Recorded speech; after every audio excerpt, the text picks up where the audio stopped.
নমস্কার, আমি সৌভিক। আমি শিকাগো নাট্যগোষ্ঠীর একজন সদস্য।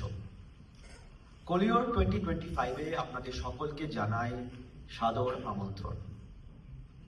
আগামী দুদিন ধরে আমাদের অনেক নাটক দেখা হবে, আড্ডা হবে, খাওয়া দাওয়া হবে, আর হবে প্রচুর হুল্লোড়। আমরা সবাই দেব হাজরাকে খুব মিস করছি। আপনারা অনেকেই দেবদার স্মৃতিচারণ করে লিখেছেন, যেটা এবারে আমাদের প্লেবিলে ছাপাও হয়েছে। So as this Kolior weekend progresses for the first time without Devda, I'm sure many of you will have many cherished memories and stories of him to share. আমরা যাদের সাথে দেবদার শুধুমাত্র বন্ধুত্বের সম্পর্কই নয়, নাটকের গুরু শিষ্যের সম্পর্ক ছিল, সেই অভিজ্ঞতাই আমরা তুলে ধরবো আমাদের আজকের এই স্কিটে। দেবদার ভূমিকায় অভিনয় আছেন প্রতীক চক্রবর্তী, আমাদের প্রতীক দা। মানে মাথার চুলের কথা ভেবেই, মানে না থাকার কথা ভেবেই হয়তো ওনাকে এই রোলটা দেওয়া হয়েছে। কণ্ঠস্বরে যদিও কোনো অমিল পান, তাহলে আগে থেকেই ক্ষমা চেয়ে নিচ্ছি। অমর্ত্য আর অভিষেক এরা দুজনেই দেবদার ডিরেকশনে কাজ করেছে। So let us see if we can create some very beautiful and sometimes very tensed moments that we spent together.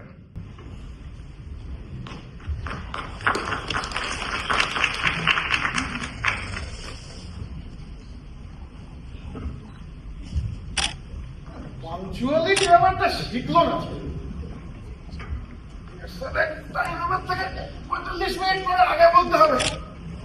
হ্যাঁ, দেখে আসার আগে আমি আমার কবিতাটা একটু আউড়ে নিই। মুখস্থ করার চেষ্টা করছি, কিন্তু হচ্ছে। বলো বীর, বলো উন্নত মমশির, শির নেহারি আমারই নত শির, ওই শিখর হিমাদ্রির বলো। আরে থামলে কেন? শোনো না, এই বিদ্রোহী কবিতাটা না দেবদার মানে তোমার গলায় শুনতে খুব ভালো লাগে, জানো তো? কবিতাটা তো এতক্ষণ সময় হলো আসার এবার নরকটা একটু সিরিয়াস ব্যাপার। কোনো তোমার বুদ্ধি হতো না। দেখো দেবদা, সকালবেলা থেকে উঠে অফিস সামলে, সংসার সামলে, আমাকে তো আবার কলমবাজ যেতে হয়, এই সমস্ত সামলে যে এসছি। আচ্ছা যাও, শোনো, তুমি 2-4 লাইন আরো বলো। হ্যাঁ, তুই যা বলছিস, হ্যাঁ বলো, তুই ফোন বলছিস? হ্যাঁ বলছিস? আমি মানি না কোনো আইন, আমি ভরা তরি করি, ভরা ডুবি, আমি তোর বেটো, আমি ভিনবাসী মানবাই। ও ওটা কি রে? আননোন নম্বর থেকে সাধারণ আজকাল ভিডিও কল করতে শুরু করেছে। রামজাদা, বলছি প্রতীকদা, বল। দেবদা, রিয়েশনটা কি আমাদের বদলে শুরু করবো? অত ক্যারেক্টারে থাক, কতবার এক কথা বলতে হবে? হ্যাঁ, খুব চাপ বলছিলাম যে চেষ্টা করছি ক্যারেক্টার থাকার, কিন্তু এই গলায় বিদ্রোহী কবিতাটা শুনে না থাকা যাচ্ছে। যত না বড় মুখ তত বড় কথা। হ্যাঁ, আরে ইয়ার করছে, এক মিনিট, ইয়ার করছে, থাকতেই না। ধরো, কি এক মিনিট। ইয়ার করছে আমাকে। এখনো তোর একতরফা কথা বলার অভ্যেসটা গেল না।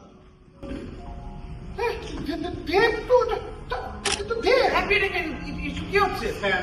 সারাদিন ধরে এইসব স্ট্যাম্প প্রতীকদা, ডিসকানেক্ট করো, ডিসকানেক্ট করে তোরা একটু মন দিয়ে শুনবি, কথা কম বলে একটু শুনতে শেখ। ওদেরকে এই কথাগুলো কতবার করে বলি, কিন্তু মাথায় ঢোকে না। বাজে কথা বলছে। ব্যাপারটা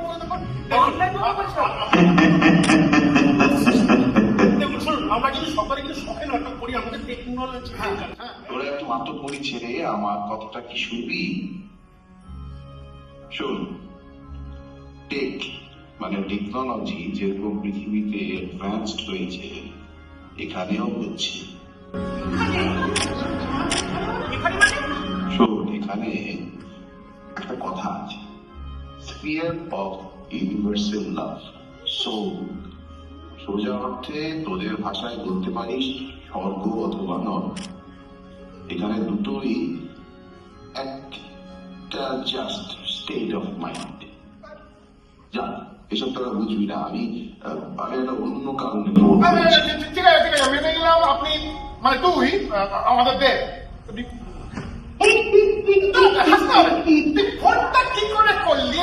তোর ফোন তো শালা আমার মাথা খাটাস না, ওই ফোনটা তোর কাছেই রাখ। এখানে ফোন আলাদা। তোদের পৃথিবী এবং অন্যান্য অনেক পৃথিবীর সাথে আমার ফোন দিয়ে যোগাযোগ করা যায়। যাই হোক, এখন তোদের প্রশ্ন শেষ হলে আমার কথাটা বলি। তোর এই গলাটা ভয়েসটা অন্যরকম মনে হচ্ছে না? ফটো তুলতে হবে? হ্যাঁ, উফ, আবার প্রশ্ন কি করেছে বোঝাবো। আচ্ছা শোন, স্বর্গে কেউ মুখ দিয়ে কথা বলে না। এখানে কমিউনিকেশন হয় থ্রু মাইন্ড রিডিং। আমিও তোদের সঙ্গে কথা বলছি, আরে শুধু ভাবছি। এটা নিয়ে আর বেশি প্রশ্ন করিস না, এর থেকে বেশি বোঝাবার নেই। মর্তলোকের টেলিকমিউনিকেশন সিস্টেম তো অনেক পিছিয়ে আছে। আমার এই চিন্তাটা ঠিক মতো আমার গলার আওয়াজে ট্রান্সফর্ম করতে পারছে না। সিম্পল। এখন ছাড়, ভুলভাল প্রবলেম খাড়া করে সময় নষ্ট করিস না।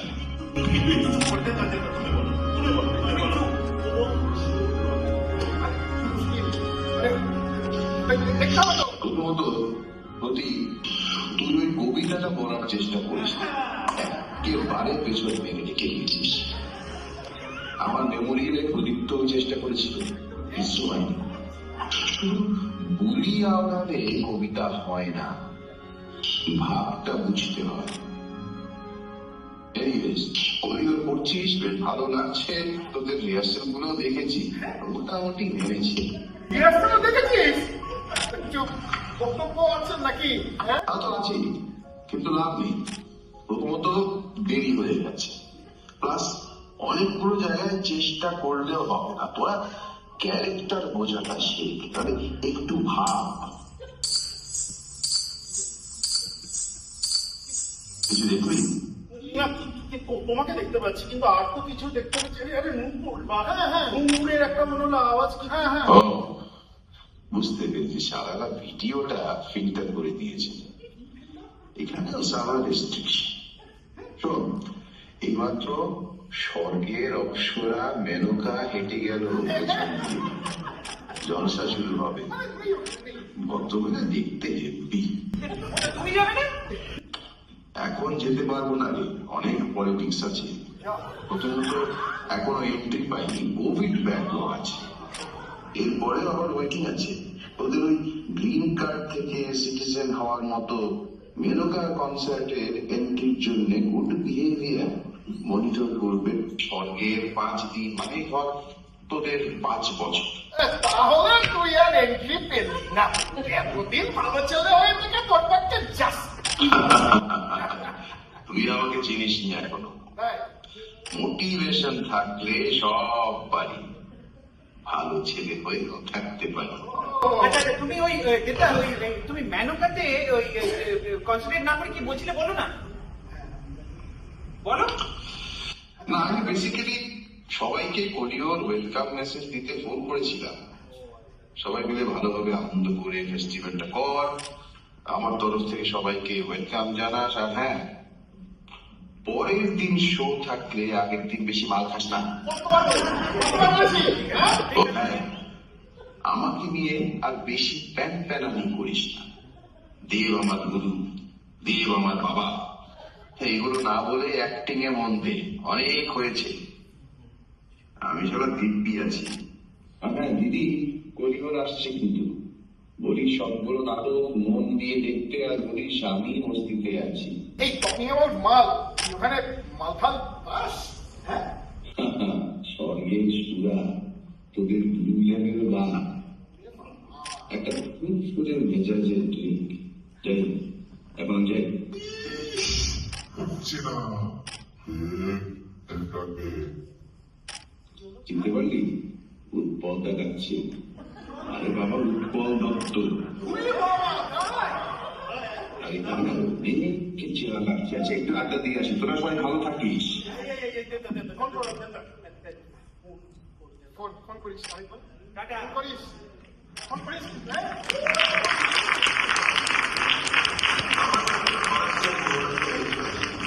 ये मैं पहिली पुस्तक लिखणं म्हणत होतो म्हणजे लग्न म्हणून हे बोलायचं तर एक सुযোগ পেলে হসপিটালে বাইরে বেরিয়ে যাচ্ছি ওই একটা বুঝতে পারে না সবুজ ময়দান ছিল তো সারাদিন ময়দানের মধ্যে টই টই টই টই টই টই করে ঘুরে বেড়াচ্ছি এই খেলছুটি এই মোটামুটি চলছি এই করে গেছে রোজা করে দিচ্ছি তাকে এখান থেকে ঘুরেছি একটা উঁচু পাঁচিল দিয়ে আমাদের মাঠটা খেলেছিল সে পাঁচিলের মোটা সাই সাই সাই সাই দৌড়াচ্ছি ও ছাপাচ্ছি একটা ফাটাক ছিল ফাটাকের মধ্যে বড় লোক চালাচ্ছি